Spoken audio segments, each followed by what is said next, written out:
ನುಗ್ಗೆ ಹೂವಿಂದ ಅಮ್ಮ ಮಾಡುವಂತಹ ತುಂಬಾನೇ ರುಚಿಯಾದ ಖಾರ ಕಡುಬು. ನುಗ್ಗೆ ಸೊಪ್ಪು ನುಗ್ಗೆ ಹೂವಲ್ಲೂ ಕೂಡ ಅತ್ಯಧಿಕ ವಿಟಮಿನ್ ಸಿ, ಕ್ಯಾಲ್ಸಿಯಂ ಮತ್ತೆ ಪೊಟ್ಯಾಷಿಯಂ ಇರುತ್ತೆ. ಈ ಖಾರ ಕಡುಬನ್ನ ಕೊಬ್ಬರಿ ಎಣ್ಣೆ ಹಾಕಿ ಹಾಗೆ ತಿನ್ಬೋದು, ಇಲ್ಲ ಚಟ್ನಿ ಅಥವಾ ಸಾಂಬಾರ್ ಜೊತೆಗೆ ಅಲ್ಟಿಮೇಟ್ ಆಗಿರುತ್ತೆ. ನುಗ್ಗೆ ಹೂವಿನ ಕಡುಬು ಮಾಡ್ಕೊಳ್ಳೋದಕ್ಕೆ ಒಂದು ಕಟ್ ನುಗ್ಗೆ ಹೂವನ್ನ ತಗೊಂಡಿದ್ದೀನಿ. ಇದನ್ನ ಬಿಡಿಸ್ಕೊಂಡು ಈ ಹೂವನ್ನ ನೀರ್ ಹಾಕಿ ಚೆನ್ನಾಗಿ ತೊಳೆದು ಸ್ವಲ್ಪ ಉಪ್ಪು ಅರಿಶಿನ ಪುಡಿ ಹಾಕಿ 10 ನಿಮಿಷ ಬಿಡಬೇಕು. ಹುಳ ಅಥವಾ ಏನಾದ್ರು ಕ್ರಿಮಿ ಇದ್ರೆ ಕ್ಲೀನ್ ಆಗುತ್ತೆ.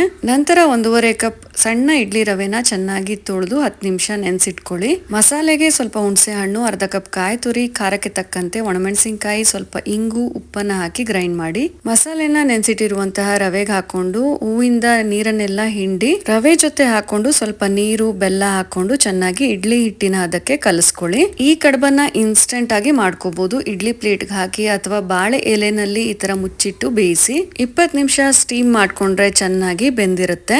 ಈ ಕಡುಬನ್ನ ಮಾಡ್ತಾ ಇದ್ರೆ ನುಗ್ಗೆ ಹೂವಿನ ಪರಿಮಳ ಘಮಘಮ ಅಂತ ಇರುತ್ತೆ. ಜೊತೆಗೆ ಏನು ಬೇಡ, ಕೊಬ್ಬರಿ ಎಣ್ಣೆ ಹಾಕಿ ತಿನ್ಬೋದು. ನಾನು ಇದಕ್ಕೆ ಸುಂಡಕಾಯಿ ಸಾಂಬಾರ್ ಮಾಡಿದ್ದೆ, ತುಂಬಾನೇ ಚೆನ್ನಾಗಿ ಬಂದಿತ್ತು. ಟೇಸ್ಟ್ ಅಂತೂ ಅಲ್ಟಿಮೇಟ್ ಆಗಿರುತ್ತೆ.